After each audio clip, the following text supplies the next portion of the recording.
Hello and welcome to this new episode of Live, Travel, Repeat. I am Thomas, your host, and today is a sort of special episode because it's the last one recorded in Valencia, Spain. When you will be listening to this episode, I will be in Italy, in the town of Lecce, for at least 2 months, from where I hope to introduce you to even more great guests. But enough with me, and let's discover our latest guest, EUNSOO, a lively, cheerful South Korean girl with a passion for wine and South America. Enjoy. Hello, EUNSOO. Hi, how are you? Welcome to my podcast, and maybe you can introduce yourself.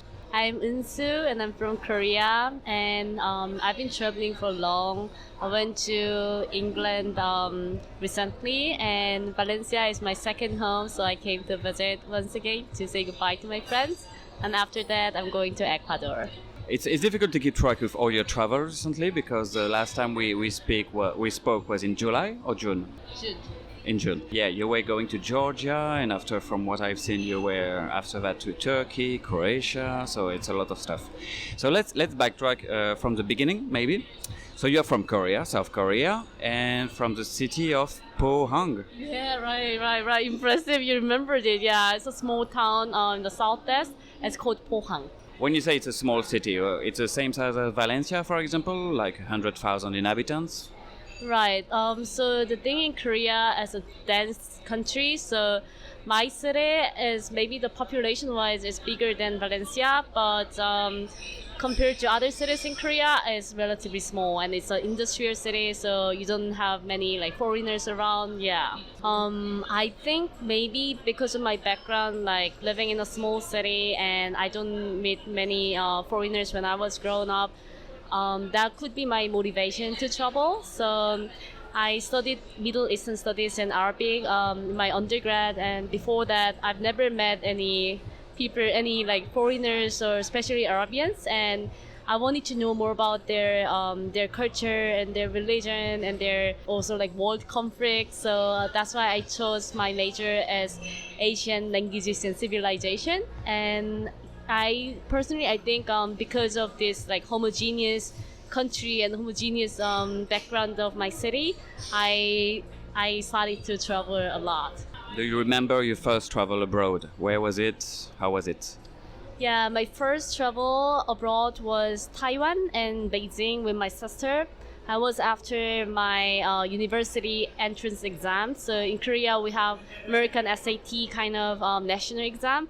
And I really worked hard to pass this exam, like to get into a good university. And that was my main goal in my whole high school life. And then I didn't get into a university I wanted, and that was like big challenge for me. But my sister wanted to show me different places and different people, like more diversity. And I found out it's not the end of my life, but there are people who enjoy their life in a different way. So that was actually one motivation that I found for my like the whole travel, like see something different and like see some different types of a way to like find their happiness. Yeah. Your sister travels a lot as well. She was your mentor on the way to traveling. Yeah, interestingly, she doesn't travel a lot. I think I travel more than her now, and she likes more like tranquil, like relaxed place, but I like adventurous places. So yeah, compared to me, she doesn't travel a lot. But back then, I think she just wanted to make me be out of the comfort zone and like just like venture out of different places and backgrounds. Yeah. All your travels were related to your studies sometimes, or you just holidays as well? Yeah, I think my travel actually gets me into the field I'm studying. So when I studied Middle Eastern Studies, I went to Jordan to see how people live there and how the culture was like. And then I studied international relations and development, and it was after my whole travel. So after my travel, I wanted to know more about the broader view, the wider view. So I studied international relations and development. So now my travel, I'm trying to make it related to my study, but it's like half and half. Sometimes I just go like out of random, but sometimes I want to go for the conference wise or something like related to my studies. So all these travels, these early travels, when you wanted to meet locals or meet other travelers, how did you do? What websites, what methods did you use to enter into contact with people? Yeah, definitely. I want to introduce Couchsurfing because I do Couchsurfing a lot. So my first Couchsurfing was in Israel. It was when I was in Jordan, and I wanted to know the locals' view about the Jordanian, like Palestinian-Israeli issue, and that was my first motivation to try Couchsurfing. And after that, I went to many different places, and I always use Couchsurfing, not only being hosted, but also by with a hangout where you can meet people available around you, or go to the meetup and meet the local people. For me, like meeting local people and having this interaction is the highlights of my whole travel. And I also do the same thing when I go back to Korea. I invite my friends to my small town and try to like show the local culture, and yeah, like knowing the locals and like really like engaging the local community. That's actually one of the main things I'm trying to do whenever I travel. So when people come to visit you in South Korea, they visit Pohang, I suppose. And what are the highlights of your city? Okay, I think the highlights is me. The main attraction of Pohang is me. But I'm kidding. But yeah, you know, like when you have your friend in the city, even though it's like small town, you just find the most beautiful thing, and that's what I want to show to my friends. So. It's so funny. So I introduced my parents, so they stay with my parents and they eat like Korean food. And my dad is like happy to show them around. So I posted my dad as an Airbnb Experience tour guide. So he's now doing a tour guide after his retirement, and he likes this job more than his original job. Oh, wow. And he gets to know a lot of like international people. But once I sent them my Couchsurfing guest to them, and I said, yeah, she's a friend of mine. They don't know what is Couchsurfing, but regardless like they're like paid customer or not, he just do the same thing. Like he just like show her around and like treat them dinner or something. So. For my dad as well, when he's like 60s, he's having the same experience somehow I do, and I forced my parents to do it. The thing I always think like of like Korean culture is diversity, and I try to bring diversity to my small town and to my parents. So yeah, like that's the highlights of Pohang, I would say. Yeah. So your parents speak English? They don't. Oh. Yeah, it's so funny. So they only use translator, and my dad, I really don't know how he posts a lot of international people, but he has like really good review in Airbnb Experience. And I think somehow overcomes like the language barrier is overcome by people's like how hospitable they are and how open-minded they are. So the guests were always like reviewing. It was really like authentic Korean experience with a person who doesn't speak English. Yeah. So what other languages do you speak apart English? I speak Korean perfectly, and I'm learning Spanish. It's also because of my travel when I went to Latin America. The same thing, like the locals, hospitable attitude, and they're like willing to help me out, motivated me to learn more about their culture, and language is one tool to understand them better. So yeah, I'm learning Spanish and Korean, my mother tongue, and English in this level. Yeah. What about Arabic, no? Right, Arabic. I found myself I'm not really good at learning Arabic. It's so interesting. Like some languages, you just like click to it and you're like learning fast. But for me, Arabic, I never got to the level that I could speak fluently. You have some basics, but not. Yeah, I learned Fusa, the modern standard Arabic. When you can hear from the news and from the textbook, I can read the alphabet, but I can't communicate fluently. So when you're not traveling for conferences and for your studies, how do you choose your destinations? What attracts you the most in a country or on the map? Yeah. So I think there was several phases. So the first phase of me traveling was going to the touristic attractions like Paris Eiffel Tower or like New York, the Liberty Statue, and the big things that people see. And second phase was more like finding people like who I know before, my friends, like visiting my friends. That's also like right now as well. I really like it. But the third phase, I wanted to do more like business related or like academic related. So if there's a conference, I will go there and I meet the people in the same field as me. So I think there were different purposes of my travel. But when I find this destination these days, I'm trying to find the reason why I want to go. Because the view is, I saw enough, or of course, like good views always like makes people happy. But now I'm looking for something more than that. This time I'm going to Ecuador, and it's mainly because of an opportunity I found. It's called UN volunteering, and it's working for the UN agency for 1 year, and I'm going to work for International Organization for Migration. So it's about the Venezuelan refugees coming to Ecuador, and there are projects going on for their education, social security. So I'm going to do a project management thing. So this time, as you asked me about the purposes of my travel, I'm like trying to find different opportunities in related to my field, and it's not exactly matched to my field, but I still wanted to work for the UN for long. So this is the purpose. I'm going to Ecuador this time. With the world nowadays, the United Nations must have their hands full with problems all over the world. So you probably have a lot of choice about places where to go, right? Right. Yeah. I chose Latin America because I always wanted to go back to Latin America. It was my dream destination all the time, and I wanted to improve my Spanish. So that was the two reasons.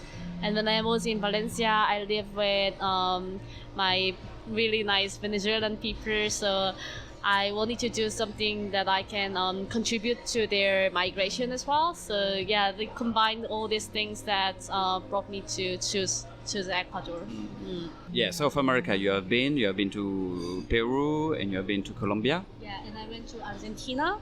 I went to Argentina, Ecuador too, and my first Latin American country was Mexico. Of all this country and all the countries in the world where you have been to, which one is your favorite? The one with the most hospitable people? Yeah, I always answer in three ways. So the place I want to live is Argentina, and the place I want to visit is Peru because of the landscape, and the place where I had the most interactions, like good positive interactions and people like being hospitable was Colombia. And I have a friend of mine from China who married to a guy from Colombia. And when I visited them, I told them, I'm going to Colombia. And then they introduced me their family, and I met their family, his brother, and his brother introduced me all his work friends. So from the first day one, they picked me up from the airport, and then we went to their like company dinner.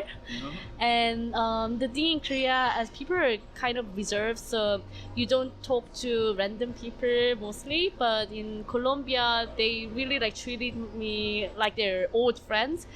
So one day by one day, each person took me to different places, show me around the city, and explain me different culture. And they introduced me to their family in another city. So when I go to another city, I could also meet their family and friends. And this is so insane. Like in Korea, I cannot even like imagine introduce my old friends to another friends, or like bringing just a random friends to when I meet my friends. So it's much more formal.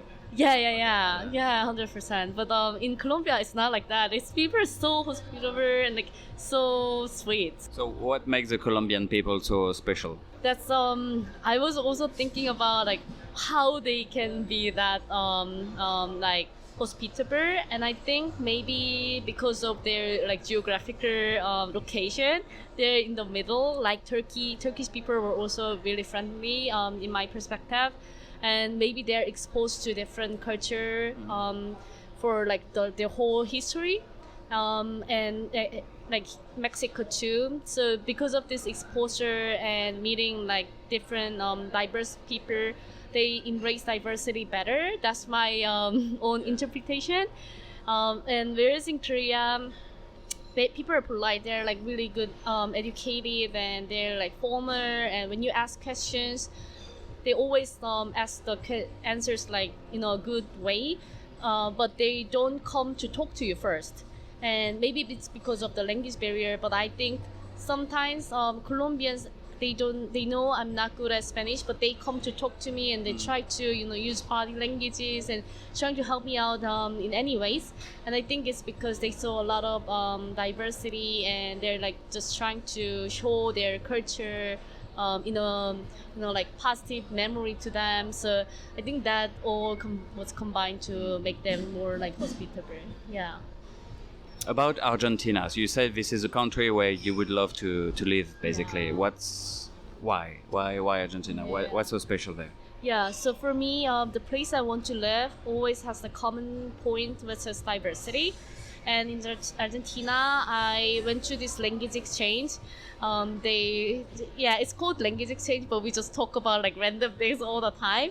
And there were like 200 people from all over the world in Buenos Aires, where they do the big language exchange event. And apart from that, they have a good park. You can like ride a bike, and you can go to different places. Like the cities are also so different from each region. So I like this diversity of people and the landscapes. And also the wine was really good. The what? Wine. The wine? Yeah, Argentinian wine was really nice. Yeah. So yeah, that's why. Yeah. And in Argentina, did you try tango? Unfortunately, I didn't try tango yet, but when I go to Latin America, I dance bachata and salsa. So I'm going to expand my my rim from bachata and salsa to tango. So this time in Ecuador, I'm going to try tango too. You don't even need to be in Colombia or in Ecuador to dance salsa and bachata nowadays. Any city in the world, even the tiniest town, has a club of bachata salsa, right? True. And you can basically travel all over the world and dance everywhere from one place to another. True. I went to the salsa congress in Turkey, and I knew this group from Edinburgh. So in Edinburgh, there are a group dancing 3 days a week. So they have it like Wednesday, Friday, and then Sunday they have the salsa bachata session. And I got to know they go to the salsa bachata congress in Turkey, and I went there and met some group of people. I came back to Turkey again and did a like boat party, but they're not like traditionally famous for salsa and bachata. So I found out that people like Latin dance a lot nowadays, and they also make this combined like mixed culture, making different like improvised ones. So I have a very hopeful thoughts about salsa and bachata. Yeah. You were in Turkey right after being in Georgia, right? So how is the wine in Georgia? Because I think Georgian wine is pretty good. Yeah. It's the 100%. So I told you about Argentina. Argentina wine was really good, but actually my favorite was Georgian wine, and I think it's worth going to Georgia only for drinking wine. That's how it was good. Yeah. And I have a recommendation. It's called King's Mariuli. I don't know if my pronunciation is correct, but I went to a geographical conference related to geographical indication, and it was my theme of my thesis. So it's about tequila is from Mexico, champagne is from France. So it's about the local products. They get the international certification. And I studied about the case of Mexico, tequila in Mexico. And this conference was about geographical indication. Especially Georgia hosted this conference. So they displayed like different wine products in different regions. So I could like try every God, wine and sounds cheese product. great. Yeah, that was the reason I went. But then, and then King's Mariuli was my favorite. It was really good. Yeah. Where did you go in Georgia? So from Madrid to Kutaisi, there's a direct flight. So I went to Kutaisi, and before that I went to Portugal, and Portugal was beautiful, but it was too hilly, so I was too tired. And in Kutaisi, I just like took a nap for the whole day, so I didn't see much in Kutaisi. But then I went to Batumi. It's a city in the Black Sea coast. So I went to that city, and then I went to Tbilisi, and the conference was in Tbilisi, so I stayed more time in Tbilisi. In Georgia, you were mostly in contact with the people from the conference, or you tried couchsurfing as well, or to meet other people? Of course, I tried couchsurfing. So I met a friend from Russia in Kutaisi, and I also met some local people in Batumi. And then in Tbilisi, I stayed mostly with people from the conference. And I met these really cool people who's interested in my field, but also who's an expert in geographical indication. So it was all combined. Like with the local people, I could know their local culture. If when I was with my Russian friend, I could know how the expats' life is. And when I went to conference, I met some people who's interested in the field. Yeah. Main thoughts about Georgia? I thought it's really interesting. Like the country is developed like rapidly, and I heard the government is trying to be a part of European Union. Mm-hmm. So it's getting a bit more expensive to balance the currency, and for that the locals took some burden out of it. But the country is well organized, tourism wise, and they're like prepare a lot of things for accommodating more tourists. And the wine is really good. So I want to emphasize this perspective once again. Yeah. So all of these studies recently that you have been doing in these conferences, actually your headquarters is in Edinburgh, right? Your university is in Scotland, but you try not to be too much in Edinburgh, right? How do you find Edinburgh? Yeah. Edinburgh is a beautiful city, but I really don't want to complain, but the weather was not mine. It was too cold, and I always look for warm weather and the beach, swimming. But in Edinburgh, I tried once to swim at the, it's called Portobello Beach in Edinburgh. I was about to die. It was so cold, and I was complaining a lot about the weather. But when I took my parents to this city, they loved it. They thought the whole city is in a castle. So I think the view is beautiful, but I'd rather visit there rather than leave. But yeah, the city is beautiful, but it was not mine. So how many times do you have left being linked with Edinburgh? Right. So my sister said, I told her I'm going to stay in Valencia for 2 months rather than staying in Edinburgh, and she said, did you stay 2 months, at least 2 months in the whole year of your master? That's how it was. I tried my best to go be away from Edinburgh only because of the weather. The city is beautiful, but the weather is not. And the people? The people, so I think that's the problem, maybe, or that's the thing that when you live in a metropolitan city or international city, you got to know more international people rather than the local people. And Edinburgh is getting more international, and the city center, the locals don't really live in the city center, so my school is located in the city center, and I got to know a lot of people from school, but I couldn't get to know many local Edinburgh people. Yeah. When you say to people you meet when you're traveling that you're from South Korea, from Korea, what ideas do they have about Korea? What are the cultural landmarks that they remember of? Right. In the past, I think people were asking me, "Oh, are you from China? Are you from Japan?" And they're like, "Oh, you look like Chinese or Japanese," or they say "Ni hao, konnichiwa." But nowadays, when I say I'm a Korean, they're really into K-drama and K-pops or BTS. They talk about it, but I don't really know about K-pop very well, so my friends know better. And for the K-drama as well, they're like, "Oh, do you know this actor? Do you know this actress?" And I pretend like I know them, but I don't. But yeah, I think that's one thing I really appreciate. People know about Korea well nowadays, and they want to know more, and they're interested in my language and my culture. So I'm really grateful for that. Yeah. So Korea is gaining on the cultural landscapes in the world, right? What about, I don't know, Squid Game or some movies, Bong Joon-ho? Yeah. Wow. I'm so grateful you knew the director. Yeah.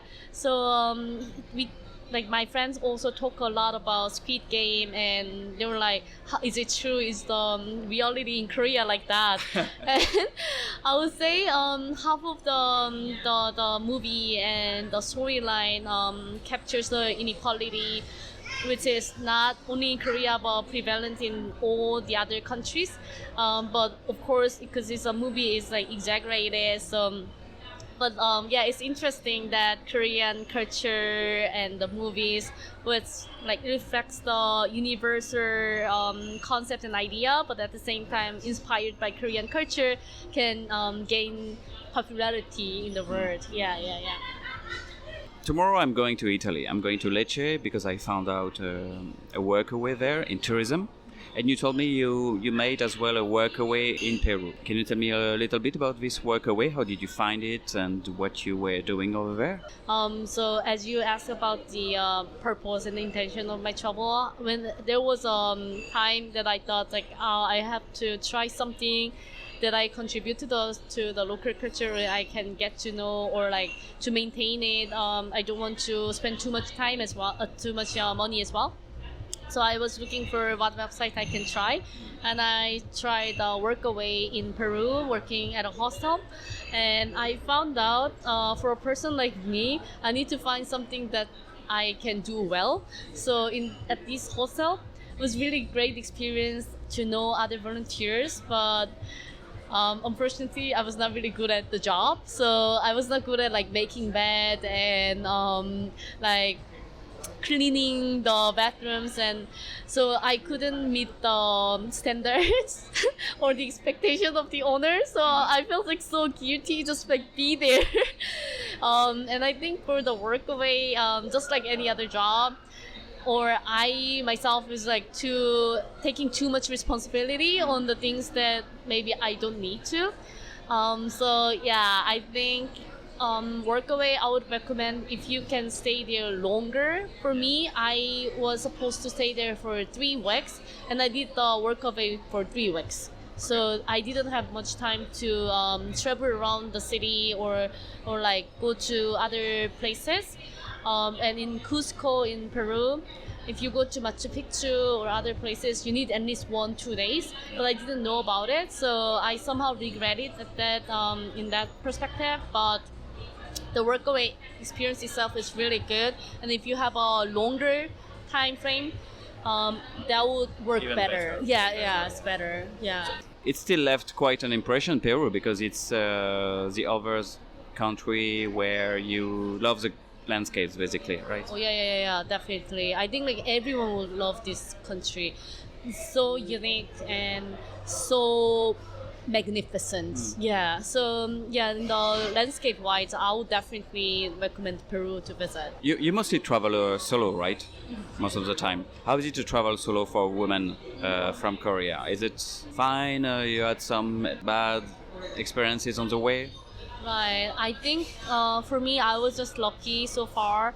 I didn't have that much trouble, and in Latin America, people are always concerned about my travel to Latin America. I went to Colombia, right? I went to Bolivia too. So Colombia, Ecuador, Bolivia, Peru, Argentina, all this trip, I didn't have any problem. In Tanzania, unfortunately, I had this incident that people like tried to touch my body.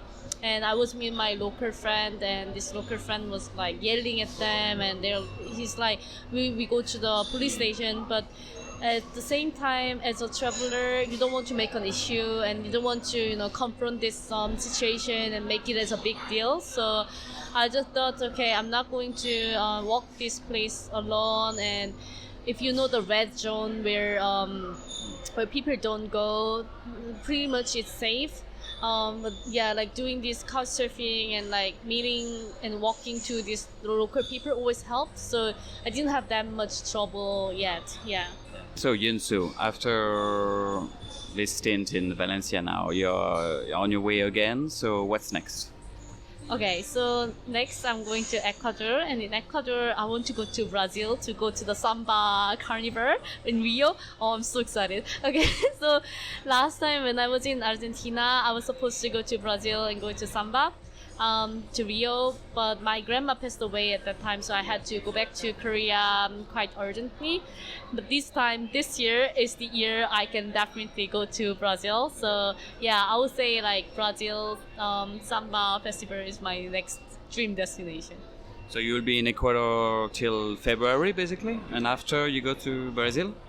No, I'll be there for 1 year. So this is like 1 year program. So I have this whole year to explore some places in Latin America. So Brazil will be just holidays. Yeah, exactly. Yeah.